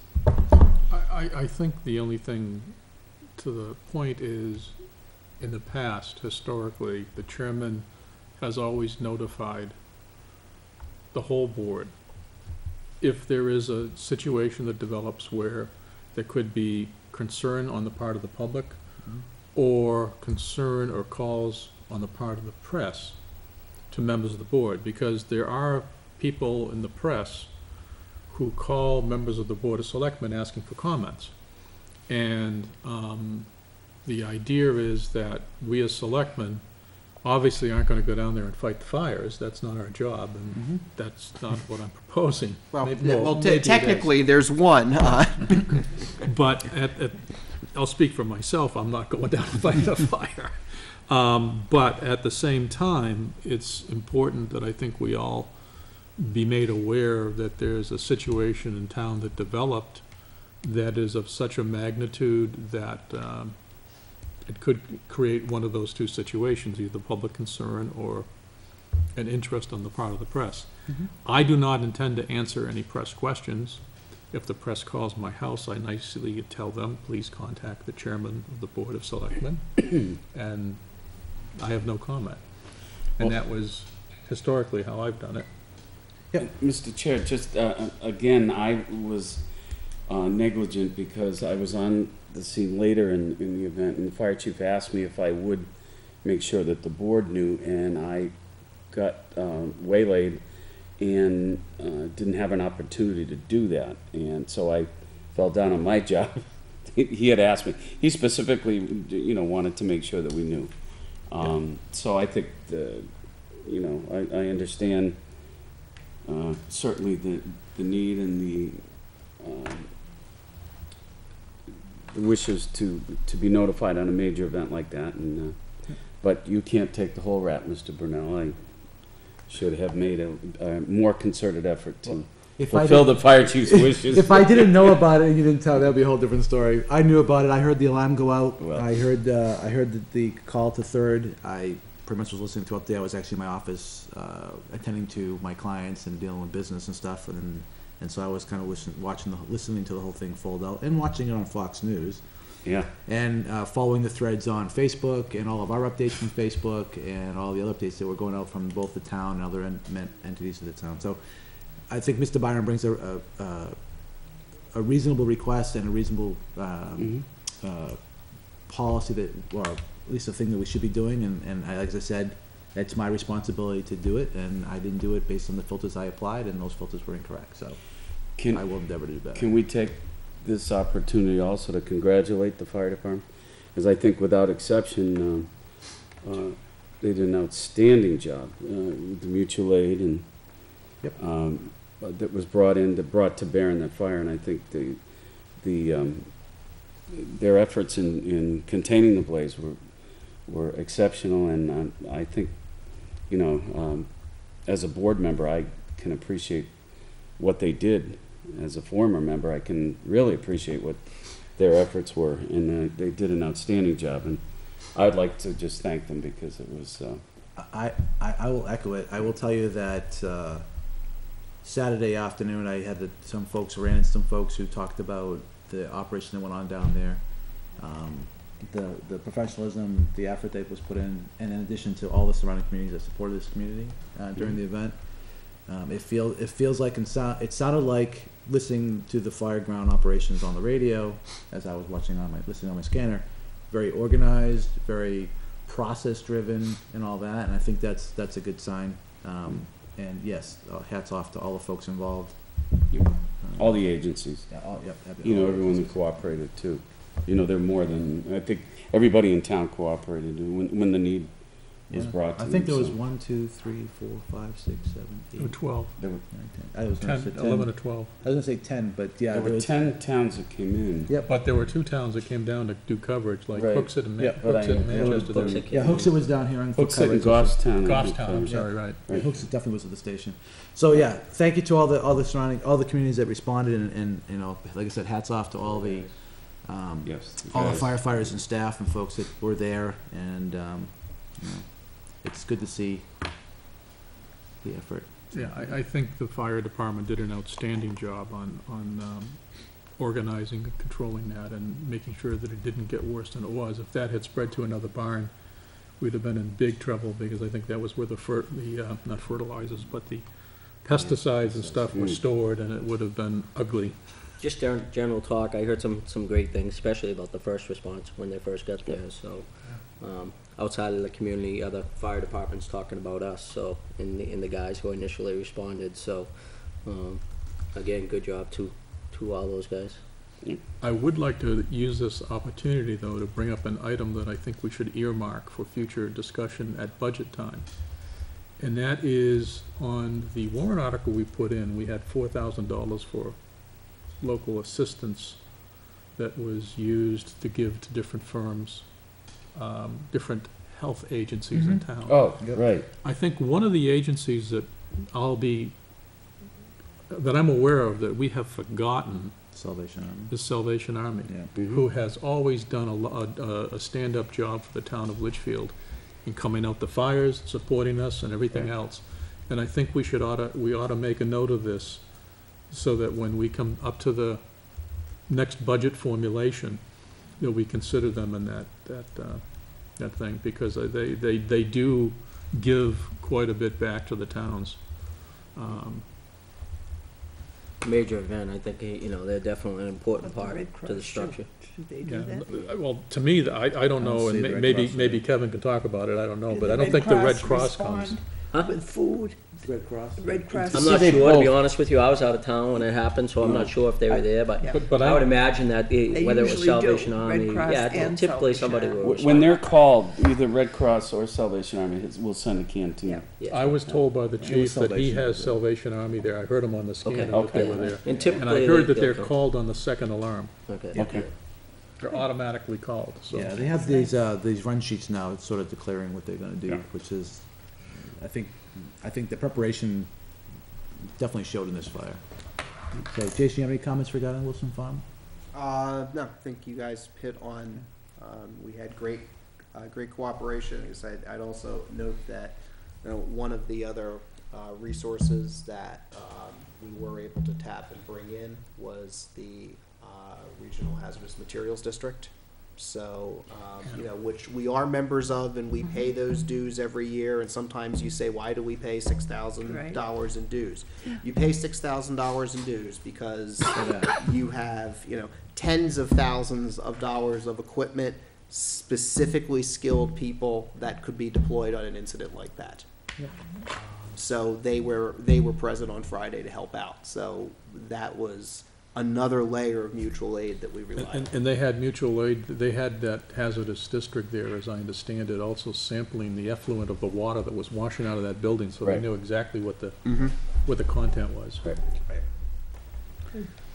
Okay, moving to the next item is, as Jason and I have already started talking, and Frank has brought up in his request for other business, the police department, union contract is up this year, so we need to start the negotiations, or at least the discussion around what that contract will look like going forward. I know the union's already reached out to Jason, or, the union rep has reached out to Jason, the union hasn't done anything yet. I was originally gonna take this up on the 8th meeting to decide who we were gonna impanel to do the work, but seeing that it's up, does anybody on the board want to participate in the negotiations? I think the last contract, Jason was just on board. I think Selectman Lambert was the appointed, and Mrs. Jewett, I believe, right? I think Jason's member of that team should probably continue, just because of the history and the financial issues around it and all that would make sense, but is there a member of the board that wants to actually be part of that? I personally, I would like to be, but I personally can't be, under the fortune, because I have a huge conflict with the fact that I actually work with these guys and help them out all the time, so I built a relationship that I don't think would play very well. So, Well, let me throw another bit of food for thought, because I wasn't exactly geared up for the full discussion of this tonight. I I know had you flagged aren't. it saying, hey, we should think about this on the 8th. Perhaps, given that no one's chomping at the bit, one of the things that may be helpful would be to grab a brief, at first non-public, with the entire board, and get a sense of kind of where people's big picture priorities are, to understand kind of what we're getting into. And then I think that may help guide, right now, it could be a short piece or it could be a major, depending on what direction the board has. And Can I make a statement on this? and that is, I think that we should use a system that has been used for several years successfully, and that is that the board nominates either one or two negotiators, and what ends up happening is those negotiators negotiate with the union. Normally, what happens is the first meeting, as Jason said, is a meeting of the board in non-public. Actually, it's not even a meeting of the board, if I remember my RSAs correctly, because union negotiations, I don't believe, are considered a meeting, similar to an attorney-client meeting. But, whatever the case may be, the board usually tries to lay out what it would like to see in broad brush parameters that the negotiations accomplish. And then the negotiators go off and negotiate those points. And at some point, the negotiators will provide feedback back to the board as to where things stand and everything else, and then bring back to the board any contract that they feel could satisfy the board or what have you, and then the board will discuss that and continue to provide that feedback to the negotiators. What you don't want to have happen is every week the negotiators go in, negotiate, and then come back to the board, and then what ends up happening is the board changes its mind or changes direction, because you'll end up in a situation where you're going to get yourself into legal trouble. So was I saying something correct? Because I believe that's my understanding, that's how we got No, into that. I didn't say anything incorrect. I think Jason was talking about having some of that, and I was agreeing with Jason's point, but I think that you need to have the autonomy of the negotiators to a certain extent in this whole process. Yeah. I mean, I agree, and I think that the idea of getting together as an entity to understand what the priorities are of the board, and because this is going to affect the community no matter how we do it, so what the priorities of the communities are and give some direction to the two negotiators makes sense. And then once that process starts, as you say, we're out of it until they come back with something or need adjustments or whatever that is. I guess the question is, do we continue to have Jason as part of that team in addition to the two members of the Board of Selectmen, if there are two members that want to serve?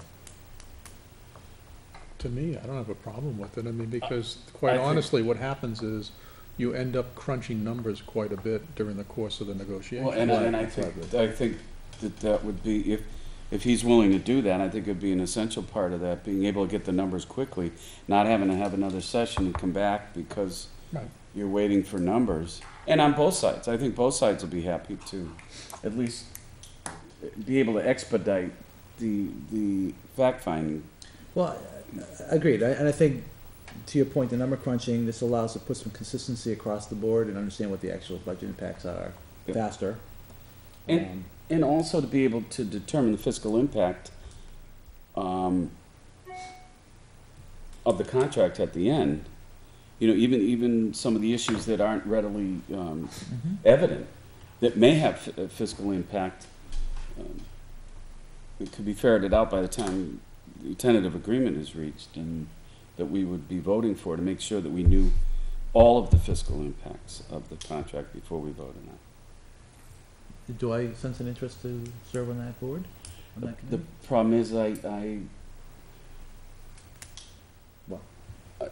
I have no idea what the time commitment is, and of course with mine, I would love to, because I have experience in that, I but the think problem the is, budget's right, right? I don't know that I can successfully do that for the town, with the time commitment.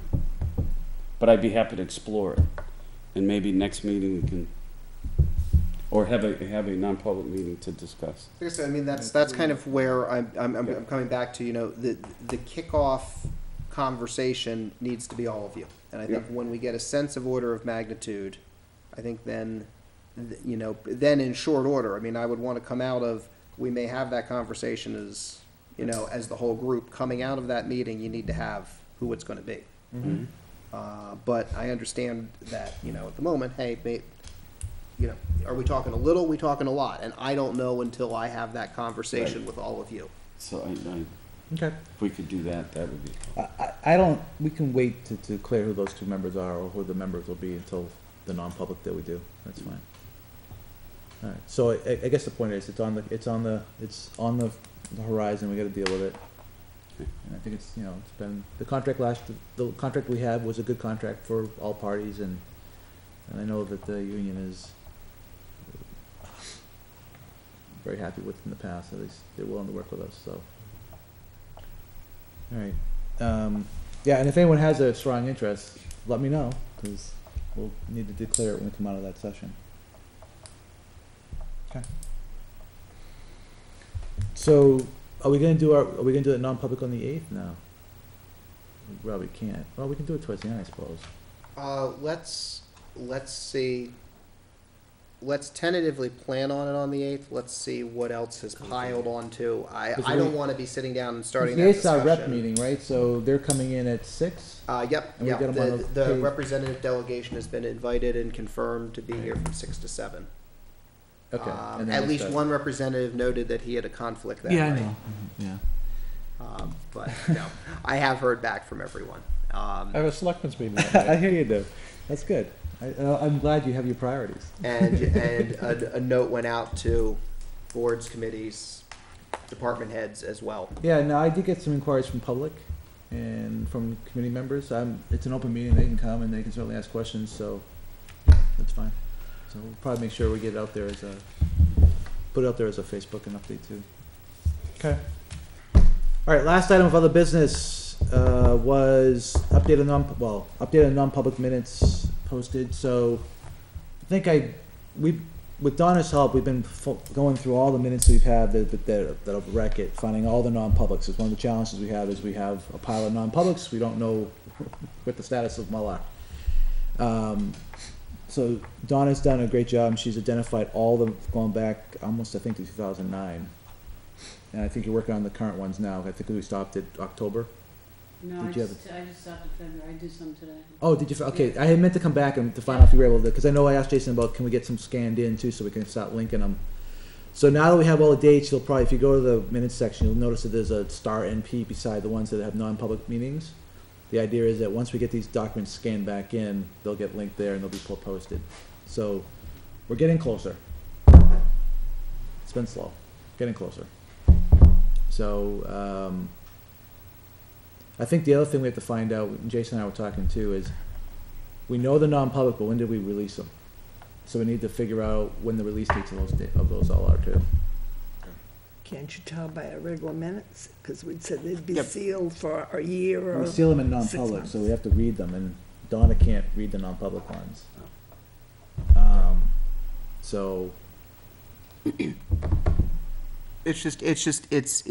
It's building a tracking system, and it's, to say, hey, these are due to come out on this date, and, we have a tracking system that tracks all of our motions. So we have this sort of database of, we made this motion, we approved it, this is what the motion was. So we talked about earlier whether we should include the fact that there was a non-public and the fact that the non-public minutes were sealed to this date, sort of help track us what the tickler is. Because I think we're losing sight of the tickler, right? Some are opened right away, some are not, but there's a fair amount of them stay closed for at least 30 days. And then it's up to us to remember to open them back up again. Do you need somebody to go through them to read the dates on them or whatever? So I've asked for the folder, and I'm gonna read through them and get it all Okay, done. I have, If you have time too, I mean. I have mean- time tomorrow. I don't have time tomorrow. So if Frank has time tomorrow, if you can give him the folder, the ones we have printed up. yeah, let me see, I'll see. And what I would suggest is, based on that, if they're open to the public, if Frank says it's open, put it in a pile and then ask Donna to scan them double-sided, and then we'll get them those posted right away. Even if they're ones that, they're even going back in time, get them all scanned in and then. What I was considering is some of those, I mean, we set dates on them, Mm-hmm. and if the date's 6 gone, months. Sure. I'm not gonna look at the content, I'm just gonna Right. assume that it's open.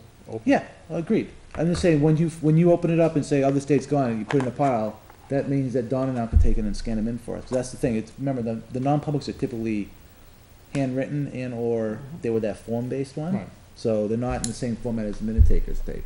It's a little bit more difficult. By, the last quarter of the year, they do exist electronically now.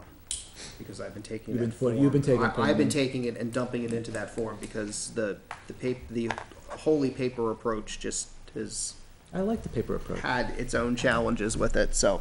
Okay. So if Frank's gonna come in tomorrow, like I said, if he can just pull aside the ones that can be scanned and put up, and then when Donna has some time to scan them, and you can just email me one at a time, it's not a problem. Then I'll post them back up and we'll go from there. What time do you want me here? Can he have his coffee first? Let's talk in the morning and make sure, you know, nothing else has diverted all of our attention. Okay, I'll because call you at I- 8, I'll call you at 8 o'clock. Yeah, thanks. Good, good. Then the answer will be, no, sorry, I'm not ready yet. I'll save you that first call. Well, I said, just pull, I mean, the involvement from your side should be just pulling the form out. I mean, there's a folder in there I've seen, so. Yep. Okay, anything else on non-public minutes?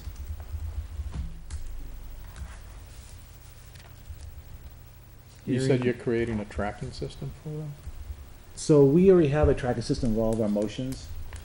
So we had a while back. we Even created- non-public motions? No, that's. There the isn't thing. any. Right. There are. So what we're suggesting is that we know we went into non-public, and we should note that we went into non-public in the tracking system and what the date is when we're gonna release the minutes, so that we can use that as sort of the tickler. Okay. We're thinking about other ways of doing it, but it's, every other way is gonna create another, probably. roadblock Because or where this headache. falls down is creating yet another process to track and post and, you know, say, oh, it's now November 15th, it's time to extract this. Okay, Use Google Calendar. that's happening. Yeah, he could do ticklers on it, he does that now with a lot of different things, but, someone has to physically enter it in, and I think that's what we're falling down on. But I agree with you. All right, any other business? Any other business? I do have one other question for you. Go You've ahead. now met with 3 firms. Oh, that was the, thank you. Where are you going next with this? How do you want to process this, make a decision? Well, we need to deliberate in non-public, right? Or no? I don't think there's any reason why it would be a non-public. So, does anybody have any thoughts on the 3 candidates that we saw? I mean, obviously, the first one is our existing council, and as you stated, has been our council for 30 some odd years. The 2 that we saw today, I will just say I like the municipal group over DTC. I just like their style a little better. I like their kind of catering as this is a service to us. I think that, you know, it struck a chord to me. But where's everybody else? I think the firms tonight were both excellent. No question. And I would limit my opinions or my approvals to both firms tonight, or one of the 2 firms tonight.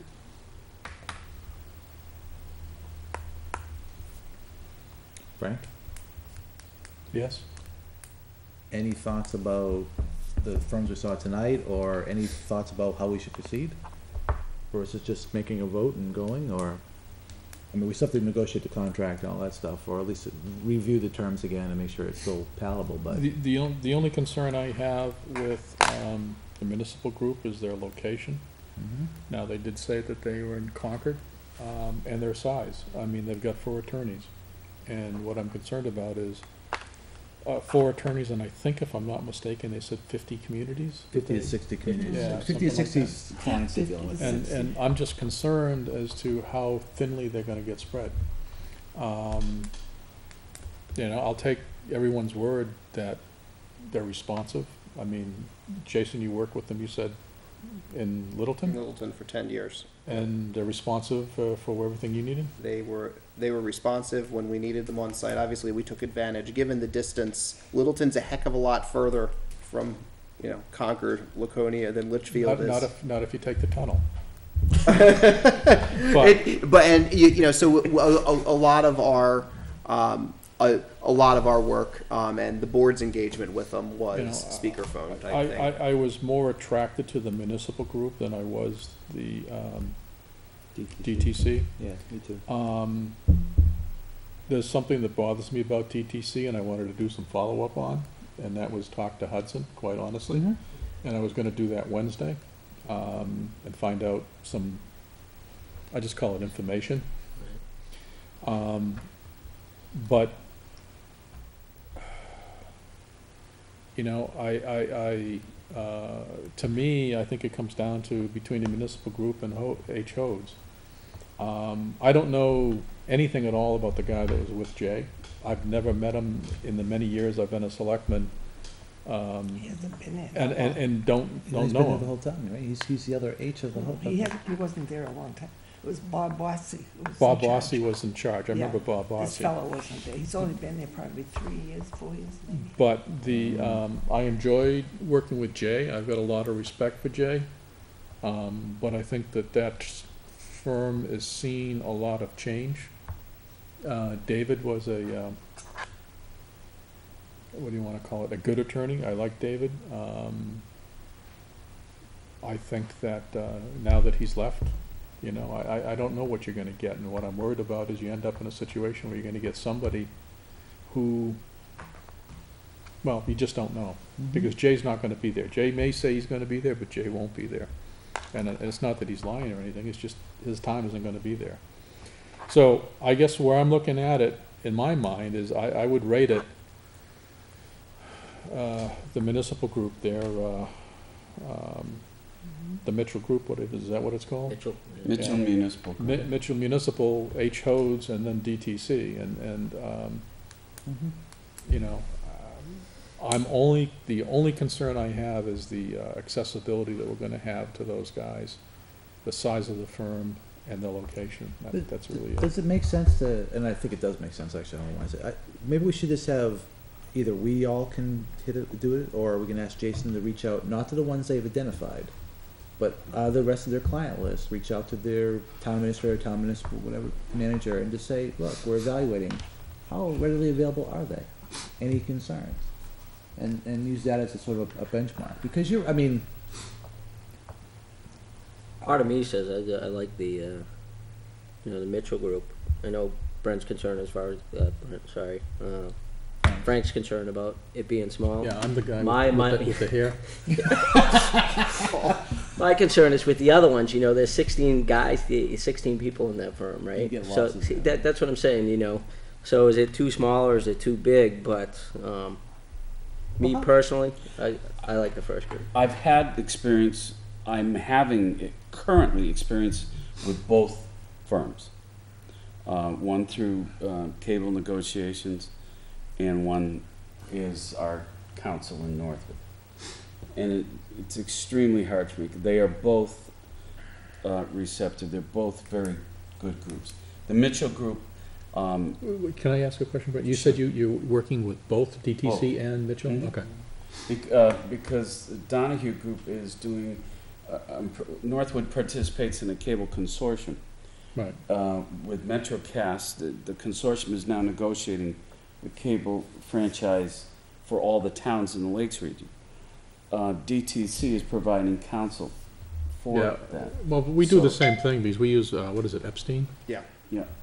And they've been excellent, and I know DTC has done some excellent work, especially with land use and planning. Mitchell Group we use regularly because they're our counsel up there, and I've never once in the 2 years that I've had experience with them ever been disappointed that like Laura will give us an answer almost immediately. Wasn't used to that down here.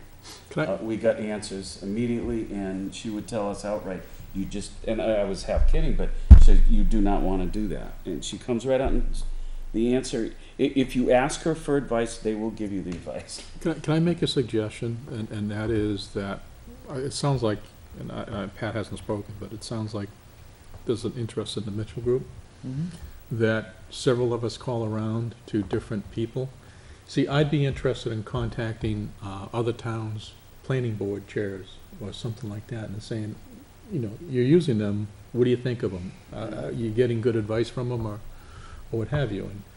And trying to look at it that way, where somebody else may call and talk to them about, or another town about some other aspect of their work. Yeah, no, I think that's fair. I mean, if you wanna reach out in a planning perspective, I can reach out and try to reach out to other chairs and see what their experience has been. Jason, I would ask you to reach out to other town administrative managers who are not on the top 10 they put list identified. You know, and, you know, and if anybody else wants to reach out, I mean, I don't wanna make it a free-for-all, but obviously if you got interest. You know who actually would be good to contact? And it may not be, I'm not sure what type of response you get out of him, but it would be Frank Byron. Oh, from the auditors. From the auditors. But see, they have little, they don't have much interaction with them. Well, that's what I'm wondering. That's why I said it may not be. There's Yeah. not a heck of a lot It's of. not, when we do the audit, the council is not Right. No, I know. at all. But I'm just wondering if Involved in there's that. anything that they would have observed in the towns that,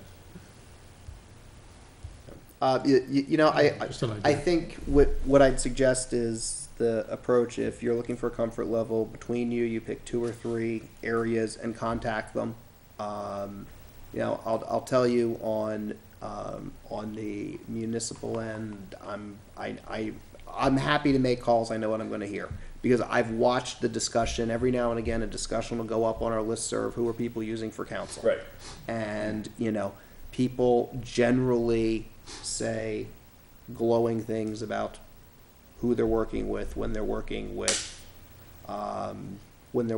Mitchell, DTC, Upton. Okay. I mean, there's a reason, How about Dewey, Cheatham, and Howe? only on NPR on the weekends. Mrs. Julie, you have any? Yeah, I've already contacted several from Hudson that have worked, previous selectmen that have worked with Mr., what was his name, Sinadella? No, Radic. Radigan. Radigan, I'm sorry. He was their counsel. Yeah, Yep. Okay. so And I how- found out what I wanted to know. Okay. And I can remember reading in papers from previous years about that. Well, But I there's a don't know reason, much there's a of it. reason that Hudson left them and went to HOs, and I don't know what that reason is. Okay. All right, so why don't let's go make the contacts. We're all set to make a decision next meeting, right? I would I mean, think it's so. not a time factor. No. Okay. Nope. I just wanted to make sure that we weren't walking away tonight and then coming back on the 8th saying, now what are we doing? No. I agree with you. We should Okay. held off on it long enough. All right, so Frank, you'll reach out from the planning perspective, and Yeah, obviously I'll see- any I'll other see what feedback you get. I'll see what I can find out. And I'll reach out from a chair perspective and see if I can get any feedback. Actually, I know a couple attorneys I can talk to. And you ask Dave what he thinks. I don't know. It's not Dave. There's a couple attorneys that I serve at the State House with that, one of them I know is will probably know them. Okay. All right, that's it for this. Anything else? Hearing none, I'll take another motion. So moved. Motion to adjourn. Do I have a second? Second. That was a tie. You can decide. All right, any discussion? Hearing none. All those in favor say aye. Aye. Opposed? Abstain? Motion carries. We are now adjourned. Our next meeting will be April 8th.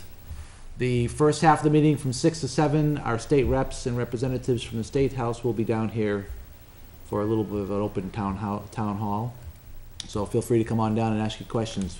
Put them on the spot. Anyway.